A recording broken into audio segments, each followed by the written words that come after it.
tema, a sustentabilidade da supply chain, que na verdade podia ter outras designações, como por exemplo, aumento de eficiência, ganho de prestação, mitigação de custos, redução de custos ou aumento de rentabilidade. Porque na prática, e no fim do dia, é disso que se trata quando a sustentabilidade da supply chain. Está de acordo com isso? Sim, completamente de acordo, Paulo. Bom dia a todos, obrigado. Bom dia também a ti e obrigado, de facto, por esta colaboração fantástica e por este desafio que mutuamente nos lançamos entre a Supply Chain Magazine e a ECO. Concordo plenamente com o que disseste. A supply chain, eu acho que é um espaço natural para as empresas falarem de sustentabilidade. Hoje qualquer produto, qualquer matéria-prima passa por diversos países, diversos produtores, diversos meios de transporte e tudo isso impacta completamente na economia, na vida das empresas e na vida, obviamente, das pessoas. E, portanto, parece-nos claramente um momento mais que certo para as empresas consolidarem as suas estratégias de desenvolvimento sustentável. E, felizmente, e já vão sendo muitos os casos de muitas empresas que já se entregaram completamente, de facto, a estes desígnios e esta missão de sustentabilidade que se impõe claramente. Portanto, é com muito gosto que aqui estamos. Obrigado a todos que, de facto, aceitaram o nosso repto para estarem connosco durante estes próximos minutos, quase uma hora. Vamos ter um programa quanto a nós muito interessante. Eu e o Paulo vamos ficar por aqui. Eu chamava a Dora Assis, que é a diretora editorial da Supply Chain Magazine. Olá, Dora. Agora a bola e o resto do programa é contigo, então, está bem? Muito bem. Tá. Até já, então. Obrigada, até já. Portanto, durante a próxima meia hora vamos estar aqui a falar sobre sustentabilidade na supply chain. Como o Filipe dizia ainda há pouco, as cadeias de abastecimento são o coração das sociedades contemporâneas, porque, na verdade, tudo o que produzimos, manipulamos, processamos e consumimos hoje tem um impacto sobre o meio ambiente.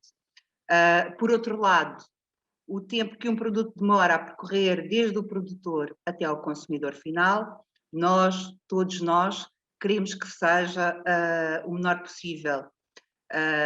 Portanto, vamos tentar perceber ao longo desta manhã de que forma é que se conseguem articular todas estas variáveis. Para começar o dia, vamos ter connosco o João Menezes, que eu penso que já está ligado. O João Menezes. Bom dia, João. Bom dia, peço desculpa, não queria atrapalhar. Não faz mal. O João é secretário-geral do Conselho Empresarial para o Desenvolvimento Sustentável. Muito obrigada por estar aqui connosco hoje de manhã e durante os próximos 15 minutos vai-nos ajudar a descobrir aqui a sustentabilidade. É isso, não é? É isso mesmo. Bom dia, Dora. Bom dia também aos presentes. Agradecer o convite e por uma questão de economia de tempo, eu não me vou alongar muito nestes preliminares, digamos assim, mas é com muita satisfação que participamos neste debate. Saudar a pertinência, a oportunidade de o fazerem. Do tema. Bom, então em 15 minutos, Discover Sustainability, começar por dizer que o BCST Portugal, se quisermos, que é um conselho empresarial que eu represento, como dizia a Dora, surgiu há 20 anos pela mão de empresários portugueses. O primeiro presidente do BCST Portugal foi o engenheiro Belmiro de Azevedo, que conhecerão bem, e foi criado há 20 anos, desde a gênese, membro de uma rede global, o World Business Council for Sustainable Development, mas foi criado precisamente porque na viragem do século XX para o XXI, este grupo de empresários portugueses percebeu que o tema da sustentabilidade ia ser um tema-chave para a competitividade e a resiliência das empresas ao longo do século XXI, como se está hoje a provar, evidentemente. E, portanto, se quisermos, na transição do século passado para este século, havia um tema que já tinha entrado nas agendas e que transformou as nossas vidas, os nossos modelos de negócio, as nossas economias, as nossas sociedades, que foi o tema da transformação digital, ou da digitalização, mas o que esse grupo de empresários percebeu foi que, a par desse tema, e aí temos uma outra associação empresarial, que é a Ecotec, por exemplo, mas não só, o outro tema que ia entrar nas agendas da economia, das empresas e das nossas vidas era o tema da sustentabilidade, e os dois combinados iam ser os dois maiores vetores de transformação, inclusive é dos negócios e das cadeias de valor, não só das nossas vidas, ao longo de todo o século XXI. Bom, quando nós falamos de sustentabilidade, simplificando muito, estamos a falar dos fatores ESG, E de environmental, de ambiente, S de social, os sistemas sociais, e G de governance, da forma como as organizações são geridas. E, portanto, estes 3 layers, ou estas 3 dimensões-chave para a competitividade, como dizia, resiliência das empresas, têm a ver, neste momento, no lado do ambiente, com 2 temas, e entre outros, mas 2 prioritários, que são a emergência climática e a biodiversidade, a perda de biodiversidade. No tema social, a questão das desigualdades e direitos humanos, e depois temos na dimensão do governance a importância da ética de gestão e da transparência. No que toca à dimensão social, que é uma das 3, como eu dizia, eu vou só dar-vos aqui 3 ou 4 a very quick snapshot, só 3 ou 4 notas, números, figuras sobre estas dimensões, sobretudo o ambiente e o tema social. Sobre o tema social, dizer que é absolutamente insustentável que as 26 pessoas mais ricas do mundo tenham a mesma riqueza que metade da população mundial. Metade da população mundial são quase 4 mil milhões de pessoas e que têm a mesma riqueza das 26 pessoas mais ricas. Fenómeno este, isto era um número anterior à pandemia, fenómeno este que a pandemia agudizou porque beneficiou uma boa parte da economia digital, que é hoje uma boa parte das maiores fortunas globais. E as consequências desta sociedade partida, se quiserem, ou destes níveis de assimetrias sociais tão absurdos, são fenómenos de erupção social, de tensão social crescente. Ninguém esperava há 2 anos as tensões em Paris, os coletes amarelos, mas vamos ter seguramente muitos fenómenos desse género se não conseguirmos mitigar as desigualdades sociais que estão num nível absolutamente ímpar, historicamente falando, e que não param de crescer. Se não conseguirmos transitar para um modelo de desenvolvimento que seja mais coeso socialmente, vamos ter cada vez maior dificuldade em criar situações de estabilidade suficientes que permitam que as economias e as sociedades liberais e a própria democracia nos possam dar aquilo que temos a expectativa que nos possam dar. O Joseph Stiglitz, Prémio Nobel da Economia, um dos seus últimos livros, o The Price of Inequality, diz precisamente isso, explica que se nós não cuidamos deste aspecto da coesão social, são as próprias democracias liberais e aquilo que tomamos por adquirido que fica em causa. Mas, obviamente, a sustentabilidade não tem só a ver com a dimensão social, tem também a ver com a dimensão ambiental. Aqui, como eu dizia, temos o tema do clima. A emergência climática traduz-se em vários fenómenos extremos, a subida do nível médio das águas do mar, a emergência climática, os focos descontrolados, mas muitos outros fenómenos. A emergência climática está a dar origem, não vou entrar em detalhe. Dizer que nós estamos num pico, batemos um recorde de concentração de dióxido de carbono na atmosfera, que é a causa do aquecimento global. Batemos um recorde de 3 milhões de anos, e há 3 milhões de anos o nível médio das águas do mar estava 10 a 20 metros acima do que é atualmente.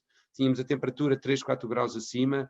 As consequências, obviamente, de qualquer uma destas variações, quer temperatura, quer subida das águas do mar, seria absolutamente trágica. Já agora, dar aqui uma nota: se todo o gelo do planeta derretesse, da Groenlândia ao Polo Sul, a nível médio das águas do mar subiria 60 metros. Portanto, o padrão dos descobrimentos tem 50 metros, só para termos uma noção de que é que estamos a falar, para além de toda a perda de biodiversidade, etc. Para nós conseguirmos mitigar as alterações climáticas, temos que ser capazes de reduzir, no caso da União Europeia, em 55% até 2030 as emissões de gases com efeito de estufa. Nós temos vindo a emitir gases com efeito de estufa ano após ano, a bater recordes ano após ano, tirando o ano passado por causa da pandemia. Mais de metade das emissões de gases com efeito de estufa de sempre, desde o século XVIII, foram emitidos nos últimos 30 anos, portanto estamos mesmo a emitir muito carbono e não só metano para a atmosfera. Ora, nós vamos ter que reduzir, de acordo com o Acordo de Paris, para cumprirmos o Acordo de Paris, que pretende que as temperaturas não aumentem mais do que 1,5, 2 graus centígrados até ao fim do século, o que ainda é um limiar aceitável em termos de consequências, mas para isso temos que reduzir as emissões em 55%. Ora, isso é uma redução anual até 2030, ano após ano, superior à do ano passado. O ano passado reduzimos em 5,8% a nível global as emissões. Portanto, nós vamos ter que ser capazes de reduzir as emissões ano após ano em 7,6% sensivelmente, porém, sem confinarmos as nossas economias e as nossas vidas. Portanto, é uma mudança absolutamente disruptiva. Como é que conseguimos diminuir mais as emissões do que no ano passado sem estarmos confinados, ano após ano, redução incremental. Bom, a par disso, da questão das alterações climáticas, temos a natureza em colapso. Só para termos uma noção, em 2019 consumimos o mundo 100 mil milhões de toneladas de recursos naturais, minérios, metais, combustíveis fósseis, biomassa. E qual é o problema? É que a maioria destes recursos não são renováveis ou têm, no caso da biomassa, ciclos longos de renovação. Dizer que se coloca aqui uma questão de justiça intergeracional, porque estes recursos são um estoque, e por isso muitas vezes se usa a metáfora da nave. O planeta é uma nave, nós estamos a habitar uma nave, digamos, numa viagem intergaláctica, perdidos no espaço, e quando acabarem os recursos que temos na despensa, acabaram para sempre. Estes recursos naturais são um estoque finito, quando acabarem, acabam para sempre. E, portanto, colocam-se aqui questões de justiça intergeracional, que não vão poder dispor destes recursos, minérios, os metais. Coloca-se aqui uma questão de ética na relação com outras formas de vida, mas, sobretudo, coloca-se também aqui uma questão muito imediata, que é os recursos naturais são metade do capital natural do PIB mundial direto, metade direto. Obviamente, se não tivermos ar para respirar, não há PIB, mas já não estou a ir a esse extremo. Ora, e porquê é que o PIB mundial depende de 50% de recursos naturais? Porque as casas, os carros, os nossos telemóveis, os nossos fármacos, a roupa que vestimos, a nossa alimentação, são recursos naturais. Dar o exemplo dos telemóveis, têm desde lítio nas baterias, que é um recurso natural escasso, quando acabar acabou, ou têm prata nos circuitos integrados. O México já disse, só tem prata até 2050, ainda não temos um material de substituição, e também por isso há neste momento uma crise a nível global de materiais de construção e de materiais para circuitos integrados, que são componentes naturais que têm um estoque limitado. Nós atingimos o Overshoot Day, até a roupa, se quisermos, com fibras sintéticas, são combustíveis fósseis, que é um recurso natural limitado. Nós atingimos o Overshoot Day antes de 31 de dezembro desde 1970, quer dizer isto que nós consumimos para lá, recursos para lá do que seria sustentável, e portanto a crédito das gerações futuras desde há 50 anos, 50 anos estamos a consumir a crédito de gerações futuras. Este ano Portugal atingiu o seu Overshoot Day, ao dia de capacidade de carga, no dia 13 de maio, quer dizer que se todo o mundo tivesse o nosso modelo de desenvolvimento e os nossos estilos de vida, nós precisaríamos de mais do que 2 planetas Terra. A má notícia é que nós só temos um planeta Terra. E, portanto, por esta perda galopante de capital natural e biodiversidade, neste momento temos 1 milhão de espécies em risco, entramos já no que se chama o Antropoceno. O Antropoceno é o 6º período de extinção em massa do planeta. O planeta tem vida desde há 550 milhões de anos, 550 milhões. Ao longo deste arco temporal gigante houve 5 períodos de extinção em massa. O último foi há 66 milhões de anos e foi aí que se extinguiram os dinossauros e 70% da vida na Terra. Pois nós estamos neste momento já num 6º período de extinção em massa, em 550 milhões de anos. A diferença deste 6º para os outros 5 é que os outros foram provocados por causas externas, meteoritos, etc. Neste caso, e pela primeira vez na história da vida no planeta Terra, a causa é o ser humano, é o nosso modelo de desenvolvimento, são os nossos estilos de vida, da espécie mais inteligente, supostamente, a habitar o planeta Terra, que é a causa desta extinção em massa de espécies. Nós não temos planeta B, sabemos isso, e por muito sedutoras que sejam as imagens que nos chegam de Marte, por muito fixe que fosse fazer um fim de semana de retiro sem telemóveis a ver as estrelinhas em Marte, a verdade é que não parece ser interessante para viver uma vida e, portanto, aquilo que se aconselha vivamente é que cuidemos, aquilo que o bom senso aconselha vivamente é que cuidemos do planeta, deste planeta tão especial e que ainda por cima é o único que tem chocolate. A par do tema social, dentro do tema ambiental, a par das alterações climáticas, da perda de biodiversidade, temos o tema do lixo e da poluição com níveis preocupantes. Eu aqui não vos vou estar a amassar com números, mas nós estamos a produzir lixo como se não houvesse amanhã. 2 mil milhões de toneladas de lixo produzimos em 2019, 12% de plásticos. E isto pode duplicar até 2050, diz o Banco Mundial. E se nós olharmos para imagens Google Earth, estes pontos azuis clarinhos, aqui a poente da Califórnia, à esquerda da Califórnia, são os plásticos flutuantes e microplásticos que começaram por ser uma ilha de plástico, recordar-se-ão do termo, do Pacífico. Neste momento já é um continente de plástico, porque já tem uma área superior a Portugal, Espanha e França juntos, de plástico flutuante no mar. E estamos perante a tempestade perfeita se pensarmos que a população mundial vai crescer ainda até aos 10 mil milhões de pessoas até 2050, ou perto disso. Se quiserem, dados da ONU, por semana, 1,5 milhões de pessoas são acrescentadas à população mundial, por semana 1,5 milhões, e por semana 3 milhões de pessoas entram na classe média. e isto significa uma pressão enorme adicional sobre os recursos, mais pessoas e mais pessoas na classe média, apesar de ser uma boa notícia para as pessoas, para as próprias, óbvio, mas aumenta a pressão sobre os recursos, sobre as emissões, etc, etc. Se nós virmos um gráfico que analisa a perda de biodiversidade ao longo do século XX e a frequência de zoonoses, ou seja, de fenómenos como esta da pandemia 19, nós vimos que as zoonoses são cada vez mais frequentes e cada vez mais letais, e isso deve-se, e tem uma correlação perfeita, as linhas têm uma correlação perfeita, obviamente, à relação desequilibrada que nós estamos a ter com o planeta e com a biosfera, e à forma, se quisermos, devastadora e extrativa como nos relacionamos com os ecossistemas à nossa volta. E é por tudo isto, por termos esta noção, que hoje, business as usual, as empresas começam a perceber isso, já é não só economicamente arriscado, temos tido muitas crises, a geração millennial já passou pelo menos por 2 crises sérias, é ambientalmente estúpido, business as usual, é socialmente inaceitável e é legalmente perigoso porque a malha da compliance está a apertar-se cada vez mais. Foi muito este o tema em debate durante a pandemia, Coronavirus and Capitalism, How Will the Virus Change the Way the World Works, World Economic Forum. Isto só estou a mostrar media mainstream, Financial Times, etc. Will coronavirus signal the end of capitalism? COVID crisis is a chance to do capitalism differently. To save capitalism from COVID, we need to act more like socialists. Isto é uma revista de empreendedorismo e inovação, a Fast Company americana. E, portanto, o que está em debate, no fundo, é se nós quisermos responder a esta crise, e muitos já poderão ter visto esta figura, temos de ser capazes de dar resposta, obviamente, à crise pandémica, que é a primeira vaga, mas não basta isso, com medidas de higiene, etc. Bom, mas não basta isso. Nós temos de ser capazes de reduzir, de responder e mitigar a recessão económica e social, e isso está a acontecer efetivamente, mas também não basta. Estas 2 vagas que nós vimos mais imediatamente escondem outras 2, que se nós não resolvemos, vão provocar cada vez mais pandemias, cada vez mais turbulência económico-social, que são, desde logo, a vaga das alterações climáticas e da perda galopante de biodiversidade. Na crise de 2008-2011, subprime e dívidas soberanas, nós fomos capazes de responder rapidamente à dimensão económico-social, injetando liquidez no sistema para recuperar os níveis de produção, de investimento e de consumo, mas não aproveitámos há 10 anos para transitar, para responder a outros 2 temas estruturais, o tema de Climate Change e Biodiversity Collapse. As pandemias ocorrem, desde logo, como a Covid-19, não são fruto de uma causa externa, um meteorito, um vulcão, um tsunami. As pandemias ocorrem por nós termos uma relação desequilibrada com o planeta e com a biosfera.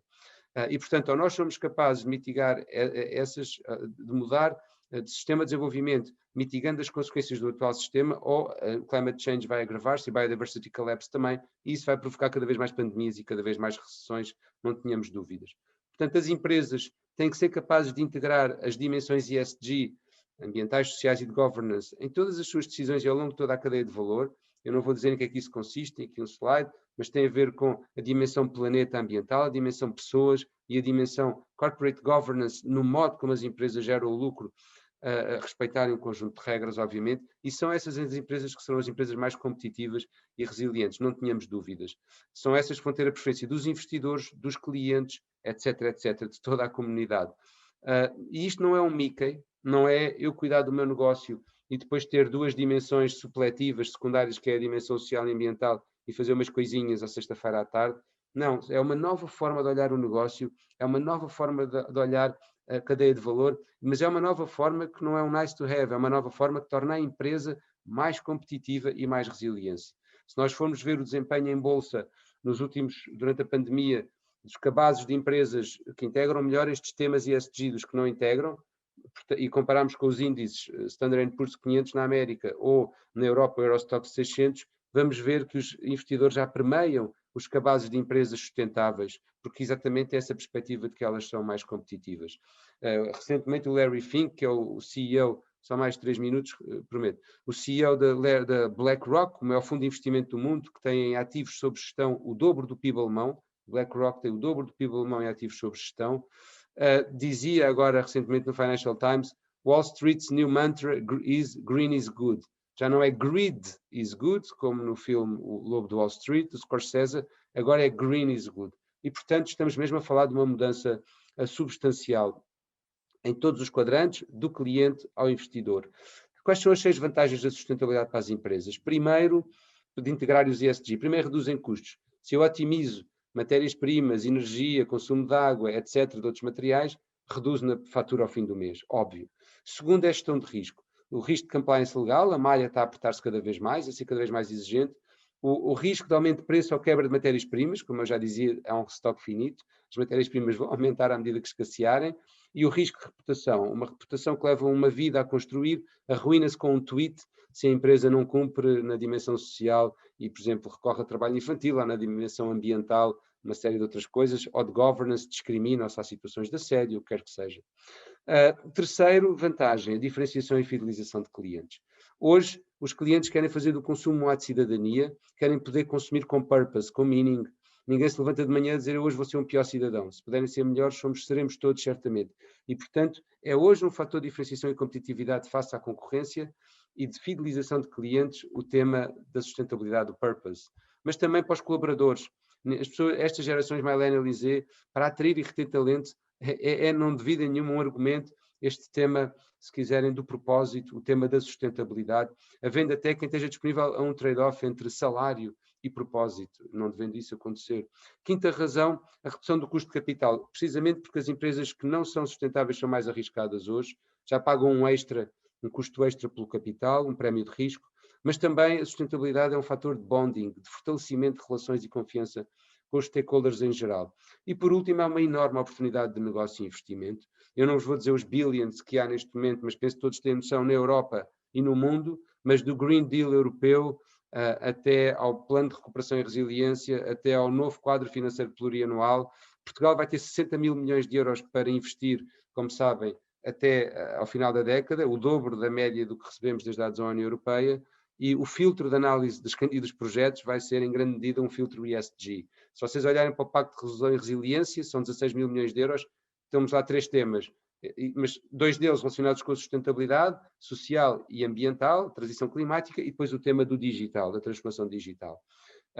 Mas não se trata só de dinheiro público, trata-se de dinheiro privado, private equity, há cada vez mais fundos de investimento disponíveis para investir em veículos ESG, e trata-se também de dívida, green bonds e dívida comercial a premiar este tipo de investimentos. Para últimos 2 minutos muito rápidos, porque eu queria também poder falar um bocadinho sobre então a cadeia de abastecimento em 2 minutos. Como é que as empresas, que é o tema hoje aqui sobretudo, como é que as empresas devem olhar para a sua cadeia de valor? Têm que olhar do princípio ao fim, upstream, downstream, e procurar ser sustentáveis do princípio ao fim. Só dar uma nota, uma t-shirt de algo, e isso chama-se fazer life cycle assessment dos seus produtos, e portanto ao longo de toda a cadeia de valor o que é que se passa e que impactos há, e que riscos há e que oportunidades há.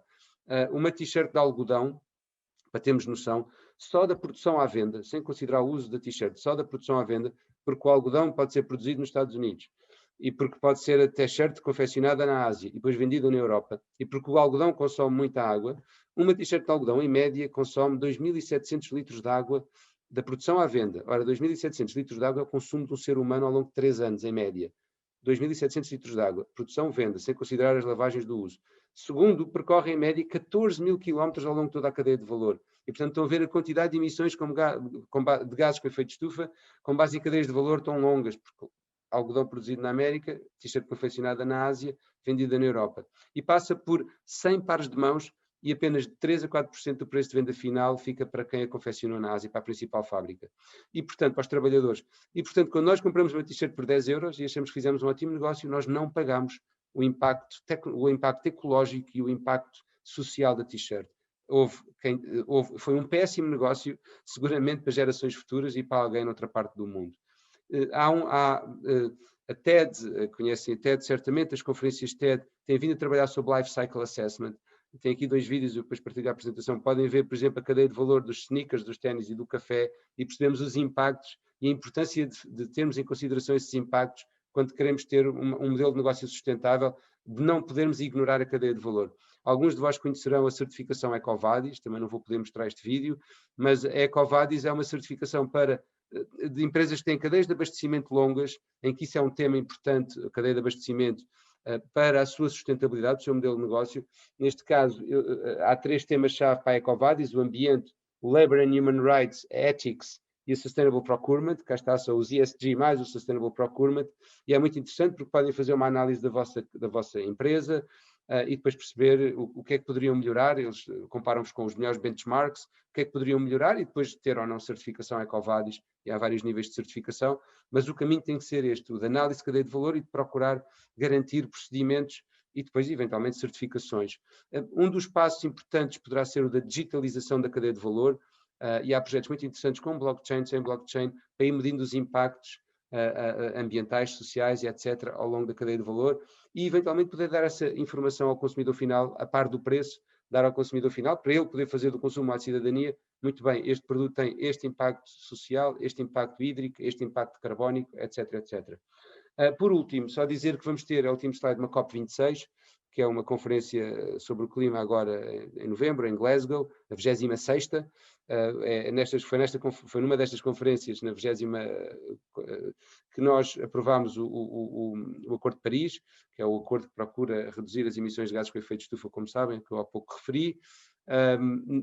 O que está em debate para a COP26 é, em grande medida, também como é que nós exigimos às empresas que incluam o Scope 3, é um dos temas em debate, nos seus relatos de informação não financeira e nas suas análises de risco e de impactos ao longo da cadeia de valor. O Scope 3, o que é? São exatamente as emissões que não são diretamente provocadas pela empresa em si, mas que são provocadas por todas as operações upstream e downstream ao longo da sua cadeia de valor. E na assumption, ou no pressuposto, na premissa, que as empresas também têm que se responsabilizar pelas emissões dos seus fornecedores ou daquilo que acontece a montante na sua cadeia de valor e daquilo que acontece a jusante. Peço desculpa por me ter alongado um bocadinho mais do que estava combinado. Fico por aqui, agradeço. Obrigada, João.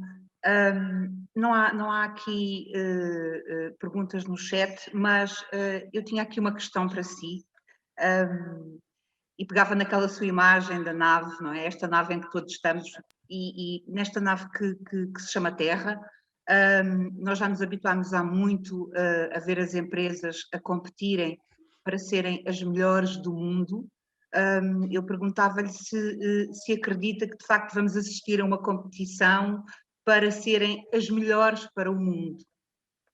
Sim, ainda bem que coloca assim a questão, enfim, é uma punchline, se me permitem a expressão, da B Corp, e bem, que é ótima. Sim, eu penso que sim, sabe, porque eu penso que as empresas não vão ter outra possibilidade ou outra alternativa, se quiser, quer do ponto de vista dos seus clientes, quer do ponto de vista do regulador, quer do ponto de vista dos seus investidores, dos seus trabalhadores. O capitalismo e as empresas como fenómeno são fenómenos muito recentes. Tem 100 anos. As empresas, há 100 anos não havia empresas, havia poucas empresas. Seguramente há 150 anos não havia empresas. As empresas estão ainda numa fase muito incipiente, estão a aprender a andar. E, portanto, o século XX serviu para nós percebermos que as empresas são uma ótima forma de produção de riqueza, um ótimo mecanismo, se quiser, de otimização de recursos e produção de riqueza, mas de facto não podem considerar como externalidades, enfim, desejáveis, negativas, aspectos que têm que ser concentrados centralidades e não externalidades, como sejam as pessoas e o planeta. E portanto, a partir do momento em que nós ganhamos consciência disso, é muito difícil depois recuarmos. Uma vez que nós vimos isso, compreendemos isso, somos tocados, digamos, se me permite a expressão, para sempre. Não, as novas gerações, quer como trabalhadores, quer como clientes, quer como investidores, não vão ter saco, perdão uma expressão, para uma espécie de capitalismo de casino, de faroeste, ou então vão ter que viver a comprimidos e deprimidos para sempre. Mas eu penso que isso também ninguém quer. Este tema da sustentabilidade primeiro estranhou-se e as empresas acharam que podiam não ter nada a ver com ele. Aconteceu assim também com o digital. Houve imensos players que disseram, a gente pode estar fora do digital. Já nenhum deles existe hoje, não é? E hoje a nova economia, é uma economia assim tão digital. Quem não fez essa transição perdeu-se para sempre, perdeu o pé. E aqui também, quer dizer, as empresas que não perceberem a sustentabilidade e que não deixarem que isso se entranhe, primeiro estranha-se, mas depois se entranhe, vão ficar fora de pé muito rapidamente. Olha, tenho aqui uma questão, eu sei que estamos já um bocadinho adiantados em relação ao tempo, mas de facto vou-lhe pôr aqui uma questão que é, o Pedro Gomes diz o seguinte: após a realidade da Covid-19 e os resultados obtidos pela partilha de dados na procura de uma vacina, como é que uma instituição como a BCSD consegue promover a colaboração das empresas participantes na procura de soluções para novos materiais ou novas fontes de energia, em vez de competição nessa procura, envolvendo ainda o meio académico, alinhando o esforço na procura de soluções por parte de todos os intervenientes. Sim, isso é uma ótima questão. Nós só vamos conseguir resolver estes problemas complexos, ou o problema complexo, se quisermos genericamente, da sustentabilidade, com soluções integradas e colaboração. Ora, muitas vezes esse tipo de colaboração, ou as colaborações, não são bem vistas pelas autoridades que têm por missão assegurar normas de concorrência equitativas e transparência na concorrência e evitar os cartéis, evitar, enfim, etc., a cartelização da economia. E muitas vezes aqui no campo da sustentabilidade, de facto, enfrentamos esse problema que é, por exemplo, não queremos que haja desperdício e as autoridades sanitárias impõem regras muito restritivas para que se possa evitar o desperdício. Ou há um desígnio, tem que haver um desígnio de colaboração e as autoridades que têm a missão de proteger a concorrência, com medo da cartelização, criam atrito ou criam entropia e complicações para que se possa efetivamente colaborar de forma profícua. Nós, BCSD, procuramos todos os dias ser agentes de colaboração, temos grupos de trabalho temáticos em que as empresas, por exemplo, um deles é exatamente o tema da descarbonização, é um dos nossos grupos de trabalho, em que as empresas colaboram em torno de temas, ensinando, fazendo aquilo que nós chamamos cross-pollinization, ou seja, ensinando umas às outras, aprendendo umas com as outras, aquilo que podem fazer para tornar as suas cadeias de valor mais sustentáveis, neste caso na descarbonização, como é que as podem descarbonizar. Mas é evidente que há ainda um longo caminho, por exemplo, nomeadamente em Portugal, é um país de silos, estamos pouco habituados a colaborar e, portanto, é um desafio diário, mas do qual não podemos desistir porque a resolução destes problemas complexos depende mesmo de sistemas de governo e de resposta integrados e colaborativos. Muito bem. Olha, João Menezes, muito obrigada por ter estado aqui conosco esta manhã. Nós íamos prosseguir agora aqui com o programa e passávamos para um painel de debate. Sustentabilidade na supply chain, como não podia deixar de ser, é o tema. Vamos ter connosco a Patrícia Roxo, que é Head of Procurement da Rovensa, a Helena Rosa, Sustainable Supply Chain Portugal, da Unlimited Footwear Group, o Flávio Guerreiro, que é Country Manager da LPR, e o João Lemos, Sales Manager da Bureau Van Dijk. Bom dia a quem eu vejo já, que é a Patrícia Roxo e o Flávio Guerreiro. Espero que, entretanto, se juntem a nós. Muito bem. Bom dia, João Lemos. Bom dia. Olá, Helena. Bom dia. Olá, bom dia. Isto é um painel muito diverso e com empresas, enfim, de quadrantes bastante diferentes e se calhar por isso mesmo, nesta primeira ronda, eu ia começar por vos pedir que de alguma forma enquadrassem aquilo que é a atividade da vossa empresa e também já agora que nos dissessem se no entender de cada um de vocês e face àquilo que é o posicionamento da empresa, consideram que a ideia de que negócios, economia e sustentabilidade não podem caminhar de lado a lado ou se de facto isso é já uma ideia ultrapassada.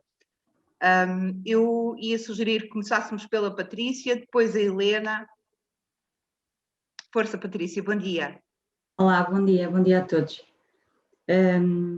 Eu, depois de uma apresentação destas com o João Menezes, é difícil de dizer alguma coisa porque ele disse tudo, não é? Numa apresentação tão simples, de 15 minutos, ele conseguiu resumir de forma muito prática e muito atual aquilo que é a sustentabilidade. É que muitas vezes as pessoas associam a sustentabilidade à parte ambiental e não é bem isso que se passa.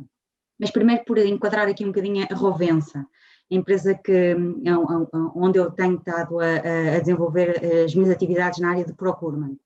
A Rovensa é uma empresa de agrobusiness que produz produtos químicos e não químicos para a agricultura, para termos todos alimentos para nos podermos alimentar esta nave onde nós estamos e procura de forma sustentável em toda a sua cadeia otimizar os seus processos e a redução dos impactos nocivos que esses produtos possam vir a ter na agricultura. Pronto. E basicamente é isso de forma resumida. Temos uma parte muito green, da parte do bio, que também está a crescer imenso, derivado também àquilo que o próprio João Menezes falou da preocupação do próprio cliente final de procurar produtos e parceiros green, sustentáveis e com essa mesma preocupação na sua gênese de negócio. Pronto. Então, para mim, uma empresa sustentável é aquela que tem em conta na sua atividade as oportunidades, as obrigações e os riscos económicos, sociais e ambientais. Não é só a parte ambiental, não é só a parte de nós pormos uns painéis verdes ou de transformarmos e substituirmos a nossa frota de gasóleo para elétricos ou híbridos, ou o que seja. Ou seja, uma empresa que apresenta um crescimento económico ético, minimizando também o impacto ambiental e respeitando, como é óbvio, a comunidade onde está inserida. Isso, para mim, só olhando estas três vertentes, é que nós podemos considerar que uma organização é sustentável. Mas isso vai muito na onda e naquilo que o próprio João Menezes disse, nos tais três pilares que são obrigatórios para uma empresa ser considerada sustentável. E eu, no procurement, puxando aqui um bocadinho a brasa aqui à minha sardinha, que é a parte do procurement, porque não tenho a cadeia de supply chain toda, completa, estou mais focada na parte do procurement, diria que nós temos um papel primordial, não é? Porque é no procurement onde a grande parte de todas estas vertentes se desenrola, é onde nós colocamos em prática e onde se fomenta toda a parte da sustentabilidade, sobretudo com toda a ajuda dos nossos parceiros, e é isso que nós buscamos e tentamos ir buscar aos nossos parceiros, é essa mesma parceria para espelhar todas as boas práticas que nós temos internas, que queremos aplicar e que sem os nossos parceiros nós não conseguimos aplicar. E não vou dizer mais nada, está bem? Porque senão monopolizo aqui o painel. Helena. Olá, bom dia a todos. Eu chamo-me Helena Rosa, eu faço parte do Departamento de Sustentabilidade da empresa UFG, Unlimited Footwear Group, que tem a sede na Holanda. Nós temos muitos colaboradores aqui na zona de Felgueiras, daí termos um escritório aqui em Felgueiras, temos também na China e nos Estados Unidos. Somos uma empresa retalhista, mas que também tem as próprias marcas de calçado e como é uma empresa bastante grande, nós temos o nosso departamento de sustentabilidade, do qual eu represento aqui em Portugal. Nós temos como objetivo, lá está, que todos os nossos colaboradores caminhem connosco de mão dada, por assim dizer, em direção à sustentabilidade, é esse o nosso objetivo. Para isso, já desde 2009 somos membros BSCI, que é Business Compliance Initiative, que é de auditorias sociais. Todos os nossos parceiros são auditados, têm que ter uma auditoria válida BSCI, sem essa auditoria válida não há colaboração com a UFG.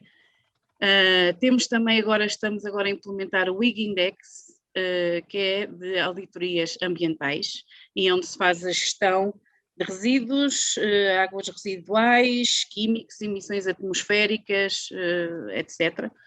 Tudo desperdício, toda a poluição que uma fábrica de calçado possa fazer, através desta plataforma é mais fácil fazer a gestão desses mesmos resíduos e conseguirmos reduzir ao máximo,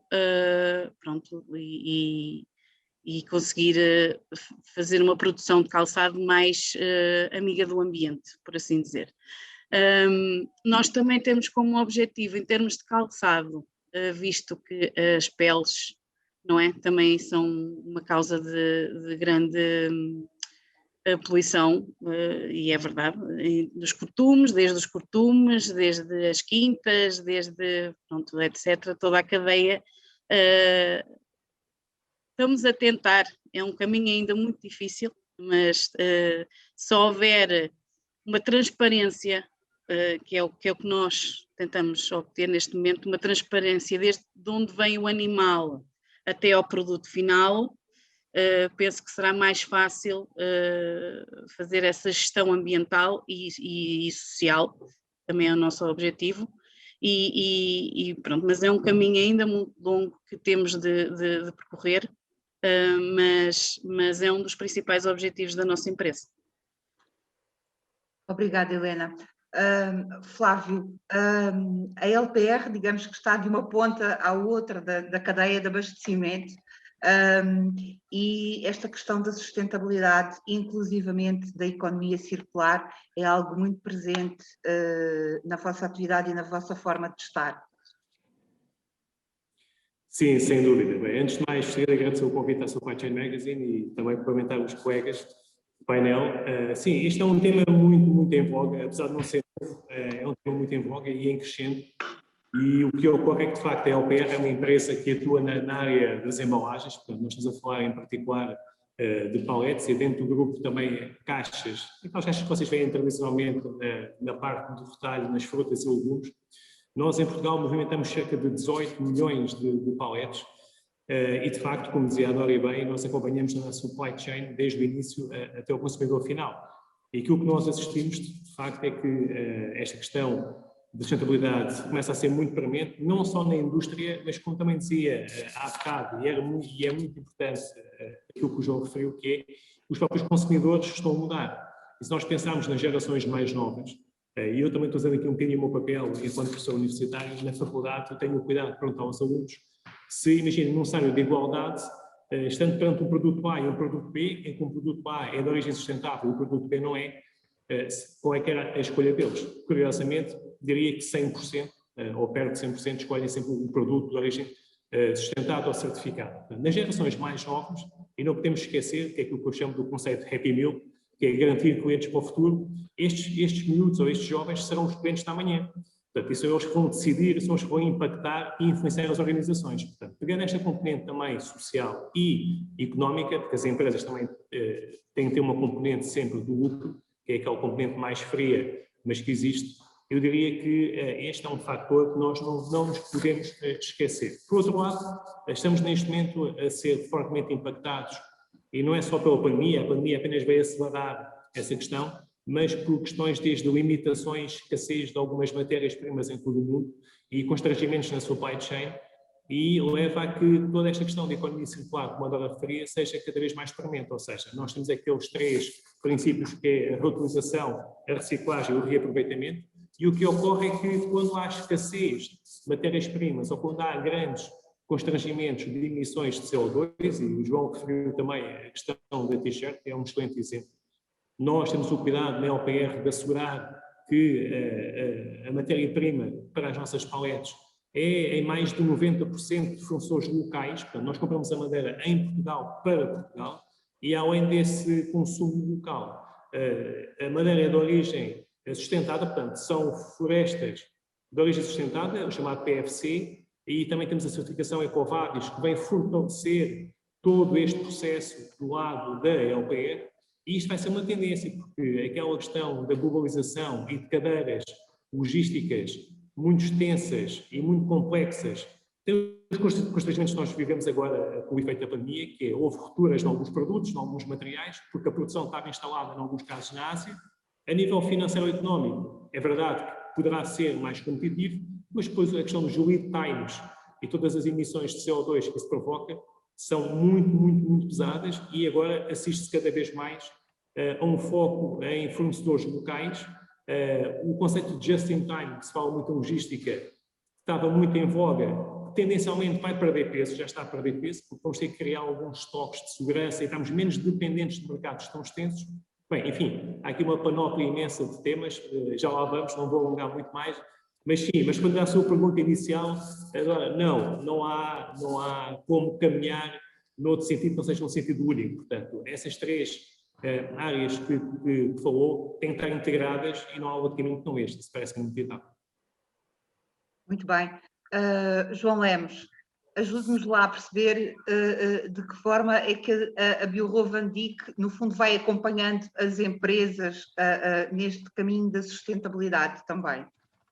Muito bem. Antes de mais, obrigado, Dora. Antes de mais, também agradecer o convite à Supply Chain Magazine e obviamente cumprimentar os restantes membros e a toda a audiência que está aqui presente hoje. Antes de mais, talvez começar por referir a Bureau van Dijk, portanto é uma empresa do grupo Moody's.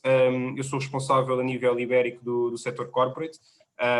Trabalhamos, eu diria que de forma mais conhecida, a vertente de ratings, nomeadamente através da nossa empresa Moody's Investment Services, mas a Moody's vai muito para além da parte dos ratings. Cada vez mais aquilo que nós temos feito no mercado é investir em outras dimensões de risco. O risco financeiro existe e é obviamente algo que já endereçámos em diferentes conferências, em diferentes temas, e continuamos a endereçá-los, mas neste momento, obviamente, que o que temos visto no mercado é que há, de facto, diferentes preocupações. A área de ESG é uma área que a Moody's tem investido, de facto, de forma muito forte nos últimos anos. Nós trabalhamos diferentes dimensões de risco de ESG climático. Eu diria que alguns deles já falámos aqui hoje e, por exemplo, o João referiu aqui a questão das Green Bonds. É uma área que nós temos visto e, de facto, eu diria que é juntar aqui um bocadinho o útil ao agradável, porque pode-se, de facto, alterar políticas e alterar procedimentos internos, obtendo, digamos, financiamento podendo fazer uso deste financiamento para melhorar estas políticas, e nós temos ajudado exatamente nesta vertente, portanto, dando aqui uma vertente de consultoria e também de formação. Falávamos, e acho que já falámos aqui hoje também, e acho que, dizendo aqui a Patrícia referiu inicialmente, depois da intervenção do João, de facto há aqui muito pouco a acrescentar, mas acho que é bom porque podemos pegar nestes temas que o João referiu e também alavancar a partir daqui. Falámos da questão relativa aqui à obrigatoriedade deste tema passar por diferentes áreas de negócio, portanto eu diria não só diria aqui uma missão da área de sustentabilidade. A Helena também referiu exatamente isto, ou seja, é preciso de facto que os colaboradores e os diferentes stakeholders envolvidos, portanto, na empresa, tenham esta abordagem em termos de sustentabilidade. E nós, de facto, o que temos ajudado é exatamente nesta vertente de formação e de suporte, portanto, às diferentes áreas de negócio, para que possam ter aqui uma política comum a nível de sustentabilidade, obviamente em comunhão com a área de sustentabilidade propriamente dita. A nível de indicadores, portanto, de risco, sendo uma agência de rating, obviamente que produzimos, e referiram aqui a algumas empresas, como por exemplo a Ecovadis, que também é uma empresa que produz ratings e certificações. Nós também ajudamos e temos sido aqui uma fonte muito completa a nível de, portanto, certificações e também de produção de ratings, tanto de ratings das empresas, portanto, neste caso as maiores empresas, mas também para as mais pequenas, para as mais pequenas, ou seja, empresas que, neste caso, não sendo propriamente, não tendo um rating propriamente dito, conseguimos, através de um scoring, de um forecast, conseguir dar aqui um forecast, portanto, de ESG para cerca de 400 milhões de empresas a nível mundial, o que torna, no fundo, aqui a nossa cadeia de abastecimento e também pegando aqui num ponto que a Patrícia referiu, ou seja, a nível desde o procurement até todo o supply chain, eu diria que há que haver de facto aqui uma comunhão entre as diferentes etapas, mas obviamente que aqui a fase de contratação é muito relevante, porque se temos de facto políticas internas e se queremos respeitar estas políticas internas, temos que verificar se efetivamente os nossos fornecedores estão em linha, estão de facto de acordo com as práticas que nós queremos introduzir internamente. Se não for assim, serve-nos pouco estar a passar uma mensagem interna se depois não a passamos também de forma clara aos nossos fornecedores. Não me quero alongar muito, tinha aqui mais um conjunto de temas para referir, mas acho que podemos avançar e talvez haja a oportunidade de referir mais à frente. Muito bem. Eu pegava aqui numa questão que foi lançada aqui no chat. O João Menezes também, de alguma forma, tocou nisso ainda há pouco, e até o Flávio, que é, pode-se dizer que a sustentabilidade da supply chain poderá obrigar a rever o conceito de globalização na produção. Não sei qual de vocês é que quer pegar primeiro no tema. Bem, eu posso dar uma chega do meu lado. Sim, isso parece-me inevitável e qualquer estudo, qualquer conferência que se assista hoje, já não falando com a indústria em si, isso é inevitável. A dependência, e esta acho que é a palavra-chave, a dependência e os riscos que acarretam o atual mindset são demasiado elevados e as empresas não podem correr esse risco, podendo inclusivamente parar linhas de produção e deixar de conseguir abastecer toda a cadeia. Isso acontece. Eu lembro, não há muito tempo atrás, uma empresa portuguesa na área do têxtil dizia que, por causa de um fornecedor de um fecho, portanto, estamos a falar de um fecho, teve cerca de um mês a produção parada. Quer dizer, isto pode ser um ridículo, mas é o que acontece. Nós temos hoje um caso muito conhecido, que é o caso dos chips, que está a afetar toda a cadeia a nível global, e são exemplos, portanto. Agora, se nós tivermos funções locais, minimizamos essa dependência, por um lado, e acabamos por ter, se calhar, um custo financeiro inicial mais elevado, mas como foi referido já aqui neste painel, mas a mais-valia do ponto de vista de sustentabilidade, do ponto de vista de imagem, eu diria de ética, porque no final estamos a falar um pouco de ética, seguramente vai compensar. Eu há pouco falei do conceito de just-in-time, e esse que vai ter que mudar vai, é inevitável, e atenção, agora a questão é que poderá mudar mais depressa se for uma questão reativa ou for uma questão proativa, portanto, se eu estiver à espera de realmente ter rupturas ou ter constrangentes na cadeia, pode demorar mais tarde. Se eu quiser minimizar o risco, vou antecipar um pouco e vou fazê-lo, mas se não seja ter um plano B. Portanto, eu posso continuar a ter a minha cadeia mais ou menos como tenho hoje, mas sem ter um plano B ou um plano C de forma a minimizar esses constrangimentos. Portanto, isso vai acontecer e quando estas novas gerações começarem a ter mais poder de decisão, seguramente, e serão mais conhecedores do impacto ambiental que estes produtos, estes ciclos têm, aí sim, ainda será muito mais impactante. Portanto, uma vez mais, quem tomar a dianteira, que é aquela questão da visão, não é? Eu ouvi primeiro, ou eu idealizei primeiro, vai ter essa vantagem competitiva. Eu costumo dizer, meio a brincar também nas aulas, que se nós hoje abrimos 3 sites de empresas completamente diferentes, vou dar aqui exemplo de 3 marcas, peço perdão, vocês sentem entrar num site, imaginem uma DHL, um Lidl, desde o retalho, o operador logístico, a indústria, e seguramente que vão ver borboletas, crianças, passarinhos, logo na página inicial. O conceito de sustentabilidade e aquilo que as empresas tentam promover para ter um reconhecimento da parte do consumidor final é uma realidade já e tende a crescer, na minha opinião. Respondendo aqui um bocadinho também, complementando a informação que o Flávio estava a dizer em relação à globalização, em detrimento de uma maior centralidade e uma maior localização do fornecimento, eu acredito que sim, agora. Acho que nós vamos fomentar, e falo da minha parte, estamos a fomentar os fornecedores para terem uma maior capacidade de entrega e sobretudo locais, para evitarmos aqui estes constrangimentos de cadeias de abastecimento muito longas e muito extensas. Nem tudo é possível, como é óbvio, mas eu acho que nós podemos mitigar partilhando com os nossos próprios fornecedores esses riscos.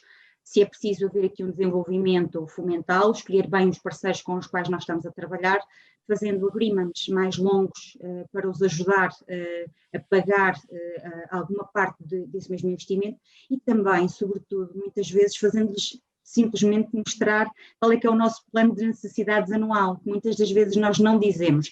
Quando nós vamos comprar à China, nós compramos com 1 ano ou 1 ano e meio de antecedência e avisamos as nossas necessidades. E quando queremos comprar aqui ao lado, ao português, avisamos com 15 dias de antecedência. Quer dizer, é impossível eles conseguirem terem os mesmos preços, as mesmas vantagens que têm os fornecedores que têm conhecimento das nossas necessidades muito mais tarde. Por isso, eu acho que sim, é um dos pontos que nós temos em desenvolvimento na nossa empresa, que é o desenvolvimento, a qualificação e a capacitação de fornecedores já identificados para fazerem alguns investimentos e para nos ajudarem também nesse desenvolvimento. Como o Flávio estava a dizer, não é uma situação de chip on e chip off, não é de um momento para o outro, mas vamos trabalhar, não podemos mudar tudo.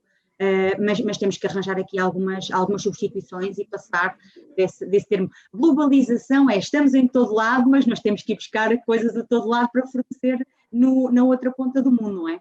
Eu ontem vi uma imagem no LinkedIn, por acaso, onde aparecia um pote de fruta, daquela fruta moída, e dizia que a fruta tinha sido apanhada no Brasil e tinha sido embalada na outra ponta do mundo para ser vendida nos Estados Unidos, quer dizer, e é o que diz a própria embalagem, não é? Fruta apanhada aqui, embalada do outro lado, para depois ser vendida do outro lado. Quer dizer, é uma imagem extrapolada, mas que efetivamente não faz sentido rigorosamente nenhum. E os millennials estão atentos a tudo isso, e olham para os rótulos, e olham para as embalagens, e olham para para a quantidade de plástico que vem o produto que compram, e preferem a frutaria do lado, que trazem tudo dentro de um cesto em vez dos sacos plásticos nas grandes superfícies. Fazem algumas já decisões que têm em conta também a origem e aonde esses produtos são produzidos e são distribuídos. Acho que sim, vai haver mudanças. Já agora, não sei se posso complementar. Força. Força, Helena, força. Eu peço que eu fiquei aqui sem internet durante um bocadinho, então... Não pode falar, João, pode falar, eu falo depois, não tem problema. Obrigado, eu peço desculpa, de facto fiquei aqui sem a ligação durante um bocadinho, não sabia se já teriam falado todos ou não, peço desculpa, Helena. Muito bem, não, queria só aqui acrescentar, eu acho que é uma pergunta de facto muito pertinente, e aqui até te referir um caso interessante. Um caso acho que muito interessante, eu penso que a Supply Chain Magazine inclusivamente publicou há um ano atrás, mais ou menos, relativamente à Primark. A Primark também é nosso cliente e de facto tem fornecedores em N países. Um exemplo muito prático é o caso do Paquistão. Acho que até foi o caso que a Supply Chain Magazine partilhou há um ano atrás, portanto, onde fornecedores de facto de agricultores, neste caso fornecedores, portanto, de algodão para a produção. Acho que até o caso prático foi calças de ganga, neste caso, e como é possível, neste caso, ter de facto uma ação entre, digamos que a diferente cadeia de abastecimento, desde o produtor até ao cliente final, como é que se pode ter aqui uma multidisciplinaridade e uma comunhão entre os diferentes interlocutores, ou seja, desde, neste caso, a redução do impacto da produção do algodão, um tema que o João também referiu hoje e que é sem dúvida relevante para o nosso risco climático, ambiental, como é que podemos otimizar esta vertente, como é que podemos melhorar, digamos que, ou podemos dotar os nossos fornecedores, ou neste caso aqui, portanto, os agricultores, que foi o caso concreto, mas os nossos fornecedores, como é que podemos dotá-los de melhores ferramentas e de melhor conhecimento para, de facto, poder melhorar aqui, neste caso, o seu fornecimento. E, por último, como é que podemos dar resposta às tendências, tal como o Flávio agora mesmo referia,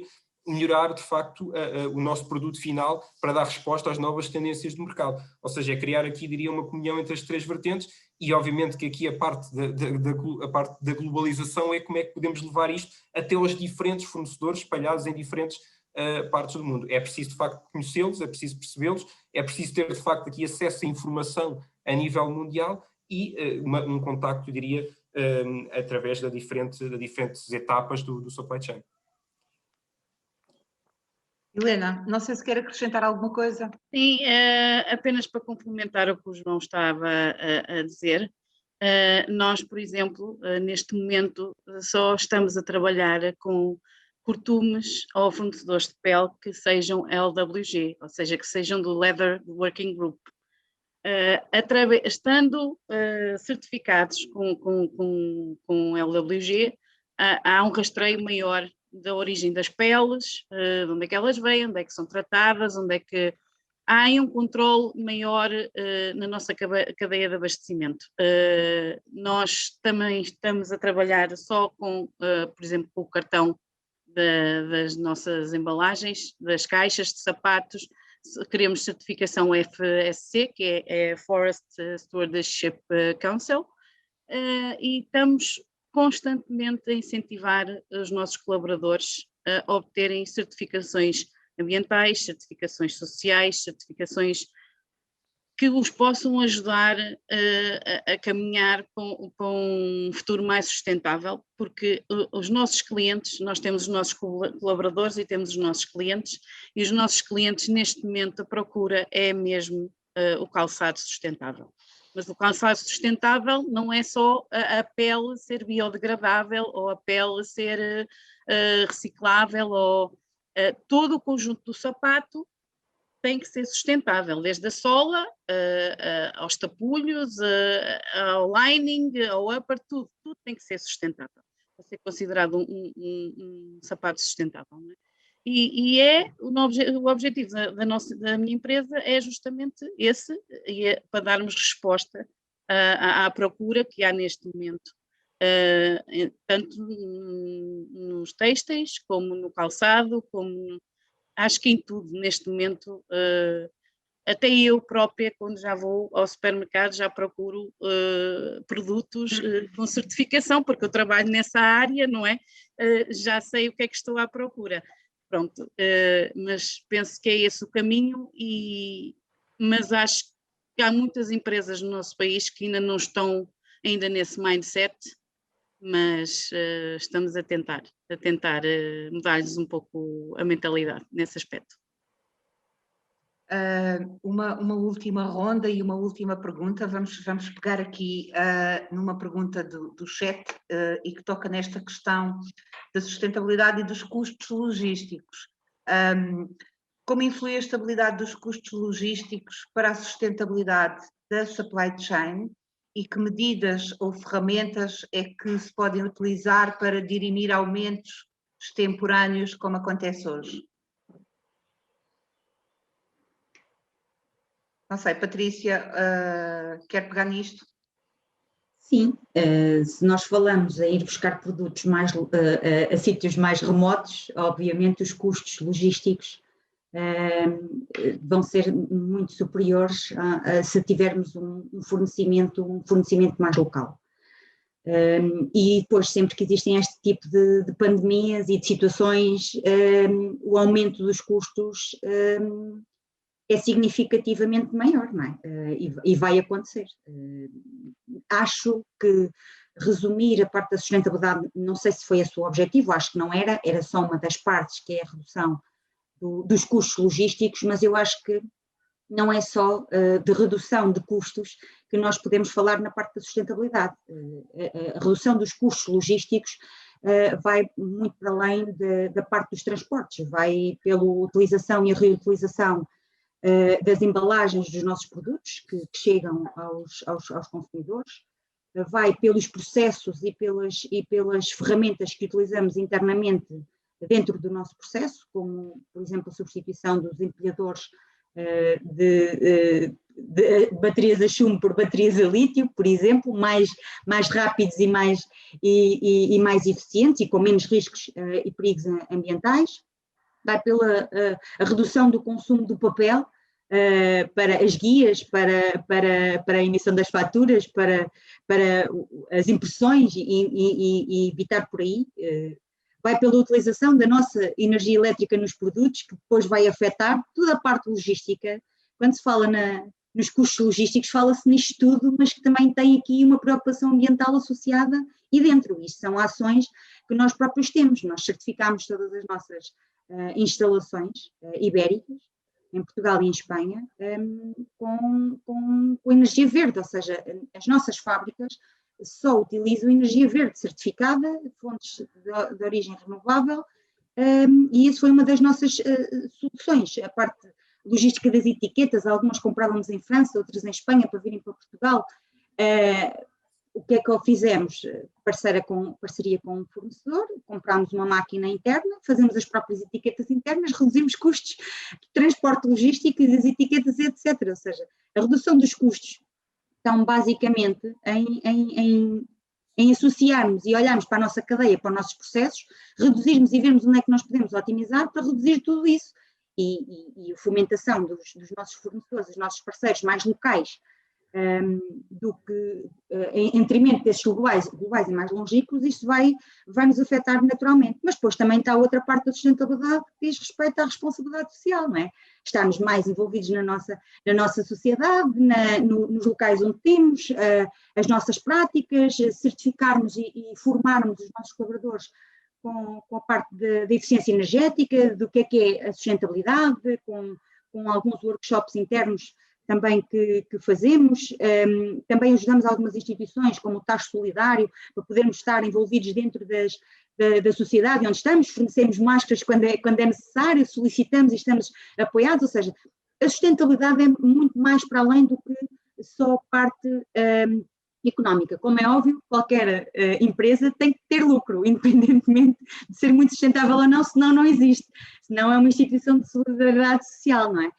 Tem que ter lucro, é óbvio, mas se calhar não tem que ter tanto lucro para deixa de ter tanto lucro, a margem pode não ser tão maior, porque há estas preocupações ambientais que têm que respeitar e que os processos são mais onerosos naturalmente e têm mais trabalho naturalmente, mas acho que sim, que em relação à sustentabilidade e aos custos, estão sempre associados em toda a cadeia de supply. Não sei, o Flávio ou o João, algum dos dois quer acrescentar aqui alguma coisa a este ponto de vista da Patrícia?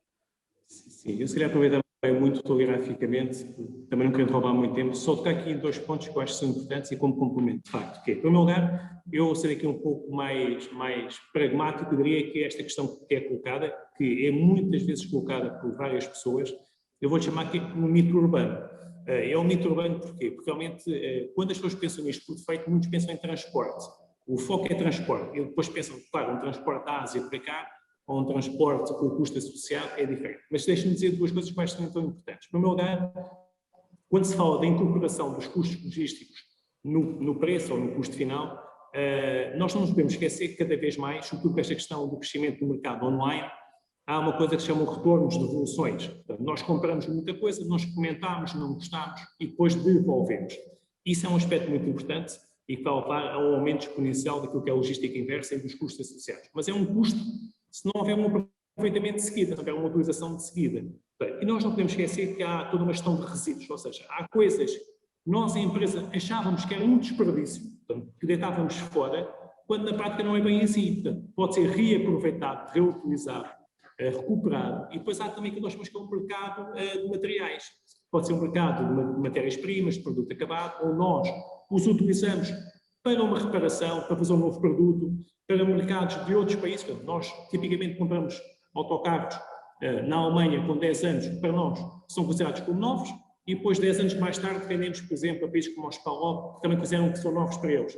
Portanto, isto é um reaproveitamento de toda essa componente. Depois, por outro lado, um segundo ponto que eu acho que é importante, eu já o referi há bocadinho, e tem muito a ver com a questão do mindset das organizações, deve ser um mindset top-down, portanto, isto parte da gestão de topo, que é a visão estratégica e como é que nós nos posicionamos, mas ou nós o fazemos de uma forma proativa ou de uma forma reativa. E falando aqui da forma reativa, não nos podemos esquecer que a própria União Europeia tem metas muito claras sobre estas temáticas. Nomeadamente, só para vos dar 2 exemplos, 65% do desperdício municipal tem que ser tratado até 2030. Portanto, daqui a 10 anos ou menos, 65% tem que ser tratado. Se não for tratado, nós seremos penalizados. O mesmo acontece com as embalagens. Nós temos muitas garrafas de plástico, como grande causa poluente, o que também é uma falsa questão, porque se o plástico for reciclado, se nós colocarmos o plástico no sítio certo, ele é reciclado. Portanto, se pegarmos as garrafas de vidro e mandamos para os oceanos, vai acontecer o mesmo. Portanto, mas há esta meta de 75%. Portanto, até 2030, 75% tem que ser, digamos, tratado ou recuperado. Portanto, ou nós, organizações e, digamos, consumidores, temos este mindset e começamos já, ou então nós, enquanto empresas, vamos pagar por isso. E no final, se o nosso cliente tiver este mindset da consciência ambiental e sustentável, ele vai comprar o nosso concorrente. Portanto, quer que me serve ser muito barato, quer que me serve ter uma cadeia que realmente é mais competitiva, mas depois, no final, o cliente não percebe esse valor, não percebe, não compra, não comprando, enfim, é um negócio que deixa de o ser. Obrigado. Muito bem. Nós estamos mesmo em cima do nosso tempo. Já sabíamos também que o desafio era enorme, meia hora para, em conjunto, debatermos estas questões, enfim, era quase uma missão impossível. De todo modo, acho que ficaram aqui algumas ideias importantes para o futuro. Eu agradeço-vos a todos. Doutora, deixa-me só responder aqui a uma questão que eu acho que é importante para as micros e o tecido empresarial português, porque foi feita aí uma questão relativamente às certificações, que há uma grande preocupação das empresas em se certificar para tudo e mais alguma coisa em todos os processos. Eu acho que uma empresa, para ser sustentável e demonstrar essa sustentabilidade, claro que se tiver uma certificação, ótimo, porque é um organismo que o vem certificar e testar. Mas se tiver formas de o medir internamente e de ter essas boas práticas internas, rapidamente também consegue mostrar. Depois é tudo uma questão de marketing e de mostrar um papel que efetivamente atesta tudo aquilo que está feito. Mas antes de pensarem nessas certificações e nesses papéis, pensem primeiro em processo interno, em melhoria, em otimização e em fazerem demonstrar e terem formas de otimizar e demonstrar esses números. Porque mais do que ter um papel e depois na prática haver estas falhas, porque depois existem as auditorias e existe isso mesmo tudo, mas primeiro, antes de termos um papel, isto é um bocadinho quando nos promovem para uma determinada posição. Temos que nos preparar antes para quando chegar à altura da promoção a gente estar preparados para ocupar essa posição. É um bocadinho nesta ótica. Era só para responder que as pessoas focam-se muito na certificação e no papel e é preciso estas certificações todas. Eu acho que não é esse o foco. Acho que o foco tem que começar devagar e devagarinho, a gente não quer ser o best in class logo de repente, mas começarmos devagar, fazendo as melhores práticas, olhando aos nossos processos, otimizando o máximo que pode, de uma forma sustentável em toda a cadeia. Acho que era só isto, esta nota que eu queria deixar, porque acho que me pareceu pertinente, porque se foca um bocadinho nas certificações, nas ecovadis, em todas as ferramentas e as tools. Acho que é um bocadinho de mindset, até porque estes millennials hoje em dia, desde que tenham internet, até podem dar nus. Muito bem, muito obrigada aos 4. Eu sugiro que deixem-se ficar por aí para esta nossa intervenção final. Os 10 minutos finais vão ser com a Sofia Santos, que eu penso que também já está connosco já. A intervenção da Sofia, a Sofia é especialista em sustentabilidade e financiamento climático, e a intervenção dela é sobre o que está para além do preço dos produtos. Sofia, eu peço desculpa por ter, enfim, estado à espera, mas, enfim, os próximos 10 minutos são seus. Muito obrigada.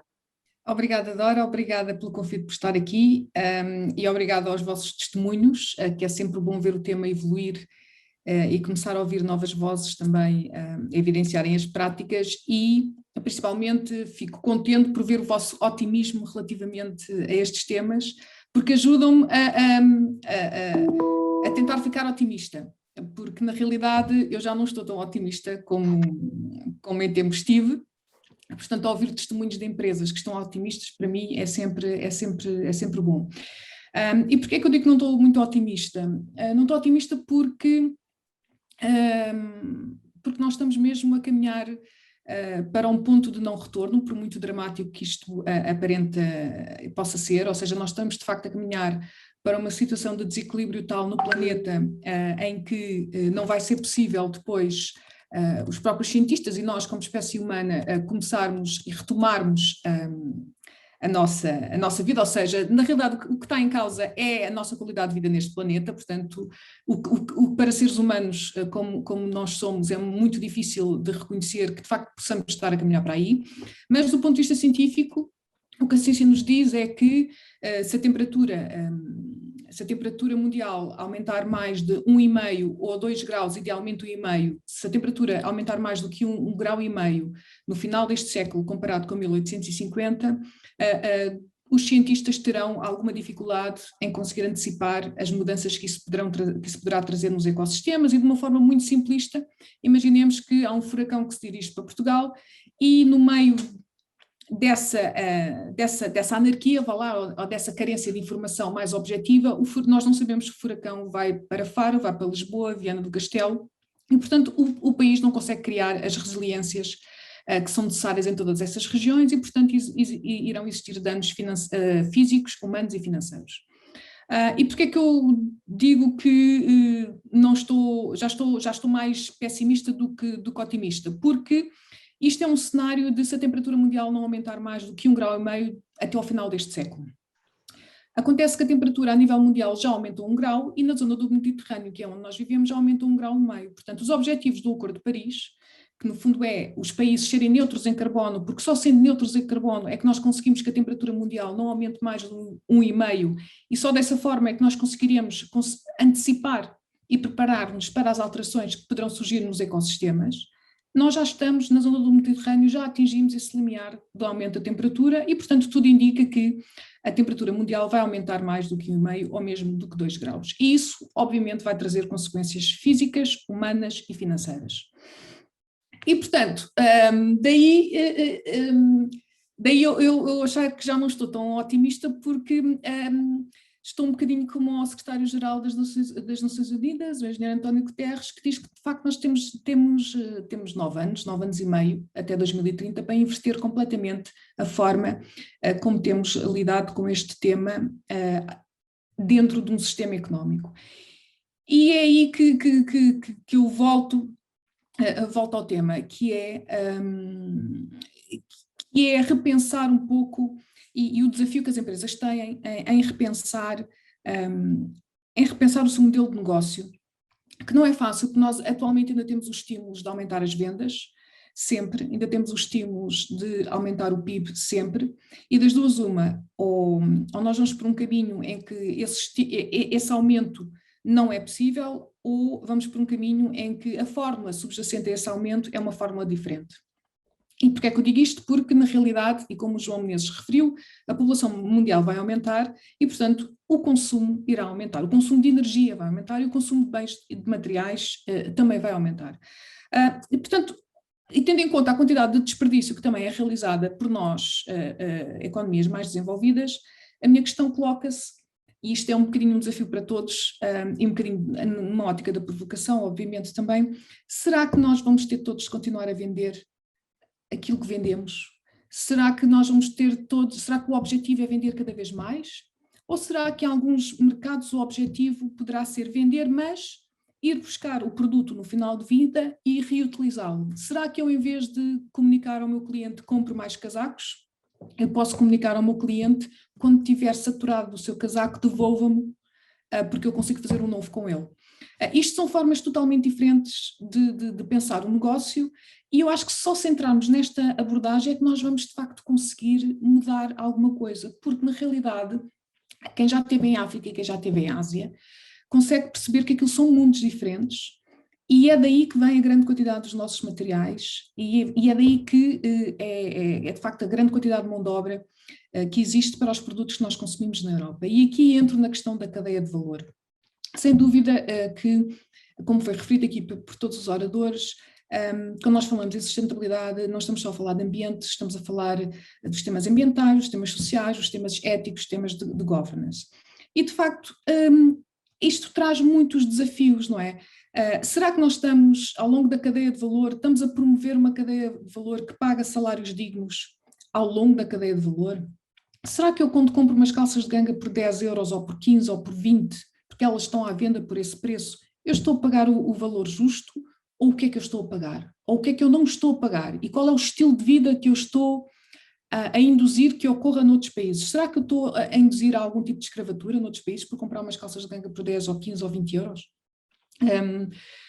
Se quando eu vou a um supermercado comprar um frango que me custa 2 euros, o que é que eu estou a comprar um frango que custa 2 euros? Porque é que nós dizemos que os materiais, que eventualmente comida mais orgânica, eu sei que há muita discussão à volta disto, mais biológica, também sei que há muita discussão à volta disto, mas se eu comprar um outro tipo de frango, muitas vezes custa 5, 6 ou 7 euros e eu digo que é muito caro. Mas será que a expressão correta é muito caro o dos 7 euros ou é muito barato o dos 2? Será que eu posso dizer isso porque tenho o poder de comprar o de 7 euros? Obviamente que sim. Aqui a questão é garantir que quem não tem o poder de compra consegue aceder a esses bens, e aí entra uma outra conversa que poderemos ter um outro dia, que é como é que a política fiscal pode igualar, ou pelo menos pode fazer com que aqueles que têm mais dificuldades financeiras consigam adquirir os produtos que são mais verdes e que numa fase inicial, obviamente, também terão um investimento adicional por parte da empresa e, portanto, chegam ao mercado com valor superior aos outros que são bens substitutos, mas que não são propriamente verdes. Portanto, eu gostava só de deixar aqui um bocadinho para finalizar algumas perguntas de verdadeira de questionar.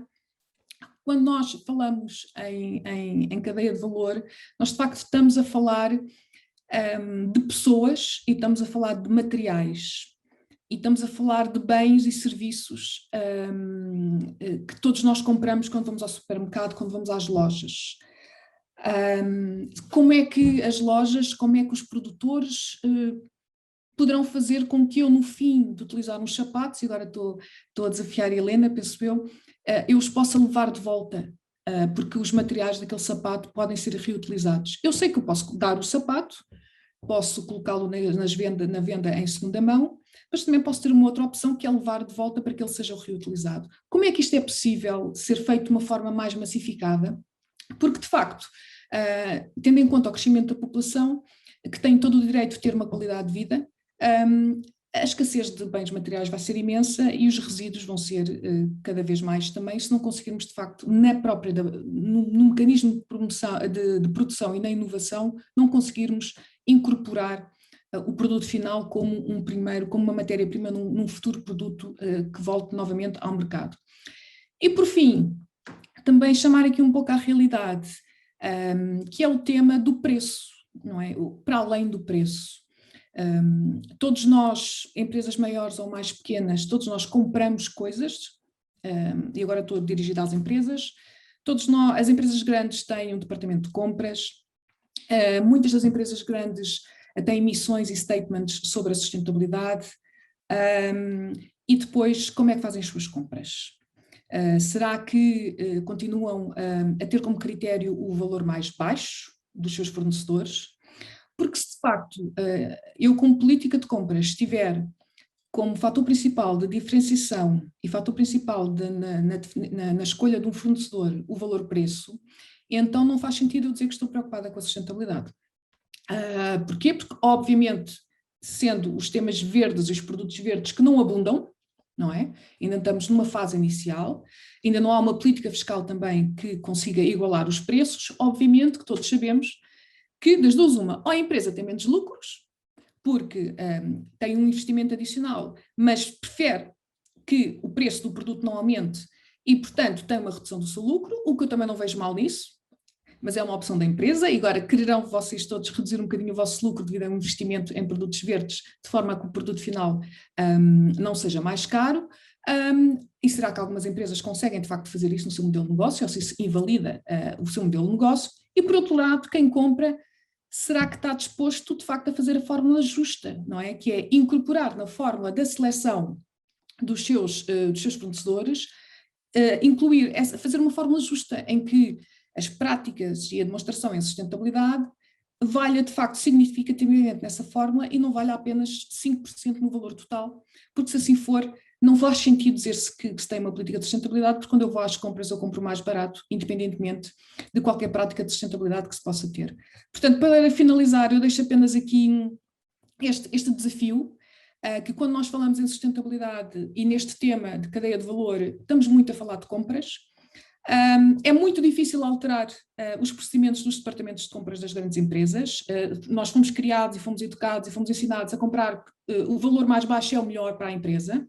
Nós, quando falamos em sustentabilidade, não estamos só a falar não estamos só a falar disso, estamos a falar do que é melhor para a criação de valor da sociedade, e nesse contexto, se calhar, faz muito sentido eu incorporar na minha fórmula de compras as práticas de sustentabilidade com um peso relativo e com um peso correto, e que existam critérios e procedimentos internos que permitam ao departamento de compras optar e comprar um produto que é mais caro do que outro. E porquê? Porque esta empresa tem melhores práticas de sustentabilidade. Isto não se verifica na grande maioria das empresas, e este é que é o grande desafio. Por isso é que eu por vezes sinto um bocado, não é bem desiludida, mas um bocadinho com alguma falta de energia para continuar, porque nós falamos todos muito, que estamos todos, que isto é o desígnio, que não há volta a dar, mas depois quando estamos perante decisões concretas de dinheiro e eu pago mais ou ganho menos, a decisão da maioria das pessoas ainda acaba por ser por eu ganho mais, em vez de ser eu contribuo mais para o planeta. E isto de facto torna-me um bocadinho desiludida com tudo, e portanto finalizo apenas apelando a toda a gente que no seu departamento de compras criem um procedimento que permita que o diretor de compras ou o responsável possa optar por escolher um fornecedor que é mais caro do que o outro, podendo justificar: eu acho que este é o correto, porque tem uma boa qualidade, tem um bom serviço, tem uma boa experiência e tem melhores práticas de sustentabilidade do que este outro fornecedor que é mais barato, mas que não tem as melhores práticas de sustentabilidade. Enquanto isto não acontecer, nós estaremos a falar no wishful thinking, não é? Estaremos a falar de coisas muito bonitas, mas quando chega at the end of the day e chega ao euro, queremos sempre que esses euros fiquem no nosso bolso e nunca queremos bem partilhá-los com aqueles que são desconhecidos, que no fundo são com quem? Com os africanos, com os asiáticos, com a qualidade de vida que nós estamos a proporcionar nos outros países que nós não vemos, só visitamos para férias, mas que na realidade aquelas pessoas vivem mal, aquilo é um inferno. Muito porquê? Porque de facto nós, no nosso país e no nosso conforto ocidental, conseguimos consumir o que queremos e temos um bom tempo, um bom clima e conseguimos nos proteger, coisa que a maioria do planeta não consegue.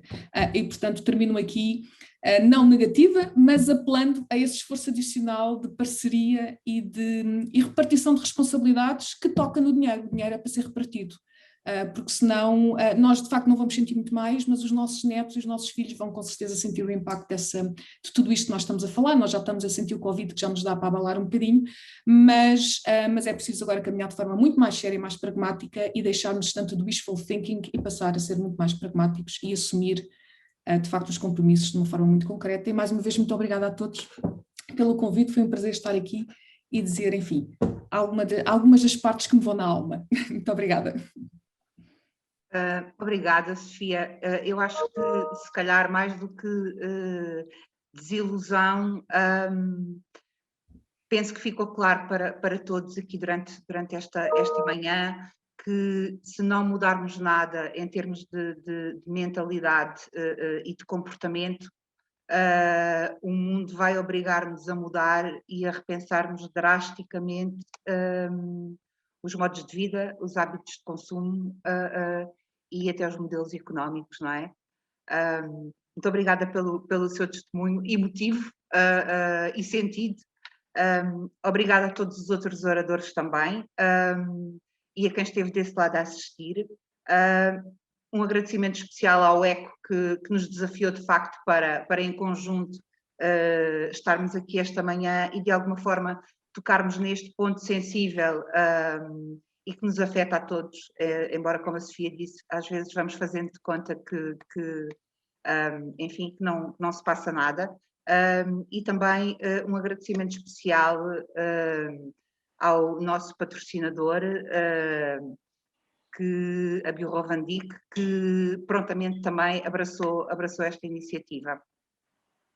Portanto, espero que saiamos todos daqui pelo menos com uma ideia de que isto da sustentabilidade já não é só um ideal de uns quantos românticos e amiguinhos do ambiente.